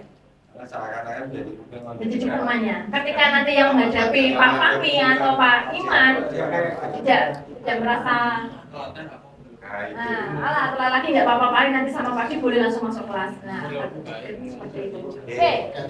Lanjut sebagai pemantau. Pak Rubaji. Pemantau. Iya. Bukan yang praktek cuma Pak. Iya, sebagai pemantau. Guru sebagai pemantau. Salah. Maaf terlambat Pak.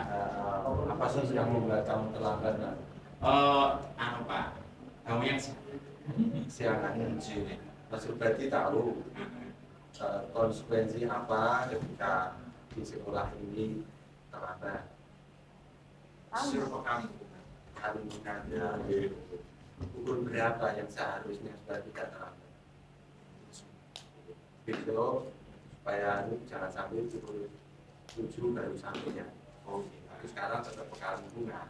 Oh, siap. Ya, silakan pekalungan Mas. Oke, terima kasih. Ini kan ini kotor.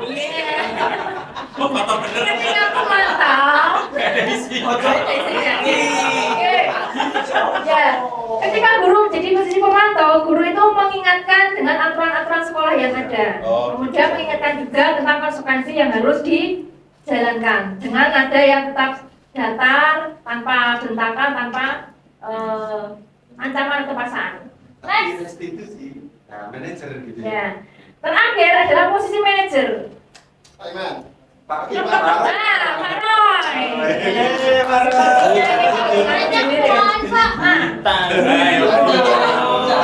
Bapak aja. Ya, Bu Mita enggak apa-apa. Kali-kali Pak di nganu Pak. Bukan yang terlambat loh. Nanti ada sentuhan loh. Sentuhan. Dah ada sentuhan. Oh, tidak ada sentuhan. Iya. Oh, tasku. Ada di aku. Tidak boleh disentuh, boleh diberi. Jangan lupa lipstick Belanja ini.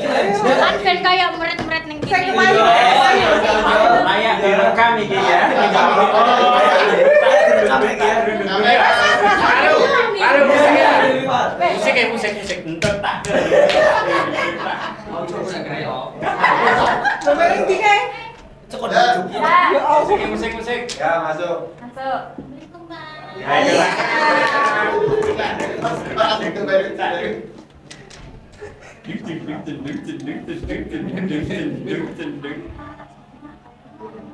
Lambat. Iya nih, rumahmu mana? Kembalian. 12 km, Pak. Apa yang membuat kamu terlambat? Kan saya yang keras ya, yang keras. Saya tadi naik motor, Pak. Lampu merahnya banyak banget, Pak. Tadi saya hitungin ada 20. Berarti perjalanan sampai sini itu lama. Iya, Pak. Kamu jam berapa? Pagi, Pak. Pagi, tapi masih terlambat. Lampu merahnya nggak Lampu banyak. merahnya yang banyak. Oke, tapi tahu toh bahwa di sekolah ini masuknya jam berapa? Nah, kamu ini sudah Jam 7 kan baru lewat 5 menit, Pak. Oh, belum, di Pak Guru ini 7.10 ini. Oh, Jadi berarti jam saya telat. sudah telat 10 menit. Tentu terlambat itu bukan karena faktor keinginan Mbak Yeni ya kan? Itu hal biasa sebagai manusia, itu memang hal seperti itu bisa terjadi. Tapi tentu Mbak Yeni punya cara untuk memperbaiki. Apa yang bisa diperbaiki Mbak Yeni supaya tidak terlambat? Ganti motor baru mungkin ya, Pak. Wah, ganti motor baru. Kenapa dengan motor baru? Ada hubungannya apa dengan lampu merah yang banyak? Biar bisa ngebut, Pak. Maksudnya gitu. Lampu merah tetap segitu banyaknya. Masih ada lampu merah ya, Pak. Berarti saya pindah rumah Coba aja, Pak. bangunnya jam berapa? Pagi-pagi. Saya tadi pagi bangunnya udah gresik, Pak. Jam berapa? Itu saya udah bangun. Berarti supaya tidak terlambat, bangunnya jam berapa supaya tidak terlambat? Nah, bisa kamu melakukan bangun jam 4. Bagaimana cara memastikan bahwa kamu itu bisa bangun jam 4? Ada yang bisa membantu mungkin Alarm, Pak. alarm. Selain itu siapa lagi? Alarm lagi, Pak. Alarm ya, pastikan alarm bisa membantu kamu. Oke, terima kasih, semangat untuk besok supaya tidak terlambat lagi ya. Jadi saya ini dimaafkan ya, Pak ya? Tetap sebagai konsekuensinya apa? atau menjalankan itu. Tapi kamu kan punya kesadaran diri untuk besok tidak melakukan itu ya. Sip. Ya, beri aplaus, beri tepuk tangan untuk mereka. Tepuk salut. Salut. Salut. Salut. Ya. Intinya di posisi manajer ini tadi sebenarnya tanpa harus saya menjelaskan panjang lebar sudah dipraktekkan, demonstrasikan Pak Giarko menggali alasan mengapa dia melakukan kesalahan, kemudian menumbuhkan kesadaran untuk memperbaikinya, sehingga yang muncul adalah motivasi-motivasi intrinsik, motivasi yang ada dari dalam dirinya sendiri, seperti itu. Oke, nah ini tadi sudah secara garis besar dari posisi menjadi teman, yaitu ada suara ramah, akrab, bercanda, bahasa tubuh, merapat pada murid, senyum, jenaka. Dampaknya murid akan merasa senang dan akrab, termasuk dampak positif. Hanya saja negatifnya menjadi tergantung pada guru tersebut. Ini tadi sudah menjadi guru sebagai pemantau, nada suaranya datar, bahasa tubuh formal. Dampaknya murid memahami konsekuensi tersebut, tapi guru tidak menunjukkan suatu emosi yang berlebihan, sehingga murid tetap dibuat tidak nyaman.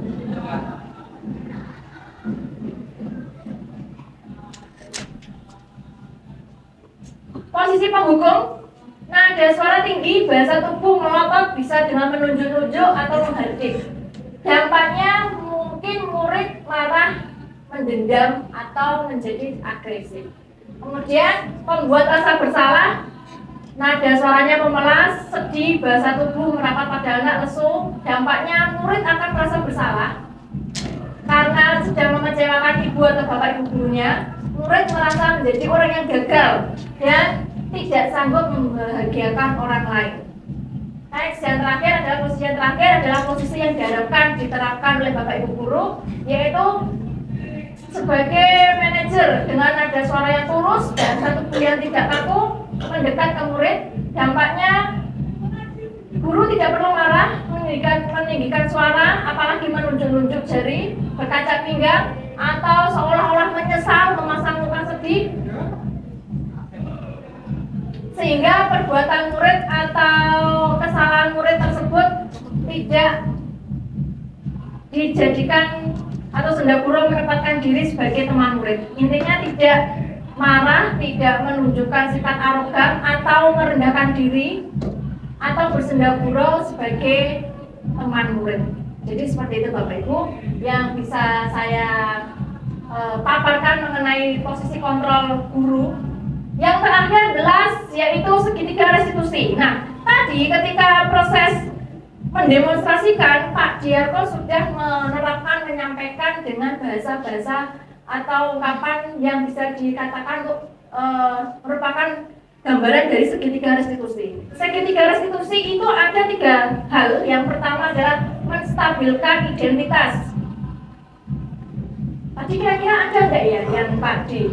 Ketika yang terakhir dengan Bu Yeni tadi, ketika datang menstabilkan, setiap orang bisa melakukan kesalahan, atau kamu bukan satu-satunya orang loh yang melakukan kesalahan tersebut. Jadi anak merasa tidak langsung dihakimi. Dia ketika melakukan kesalahan tidak takut, tapi distabilkan dulu emosi dan identitasnya. Kemudian langkah selanjutnya adalah validasi tindakan yang salah, mengkonfirmasi tindakan kesalahan apa tadi. Ketika Bu Yeni datang terlambat, dikonfirmasi kesalahannya apa. Kemudian adakah cara yang lebih efektif untuk mendapatkan apa yang kamu butuhkan, atau tadi mungkin apakah ada cara efektif supaya bangun tidak terlambat, tidak kesiangan. Nah, seperti itu bahasanya. Tentu punya alasan mengapa melakukan itu, dibangun, digali alasan-alasan tersebut. Kemudian terakhir adalah menanyakan keyakinan.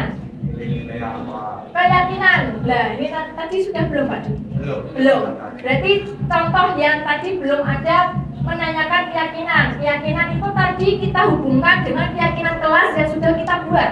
Misalkan dibuat, atau keyakinan sekolah, tidak terlambat, tidak membuang sampah, itu tadi bisa disampaikan. Kira-kira kamu melanggar keyakinan apa ya? Oh iya Bu, saya melanggar keyakinan kebersihan kelas. Oh, saya melanggar keyakinan disiplin. Seperti itu.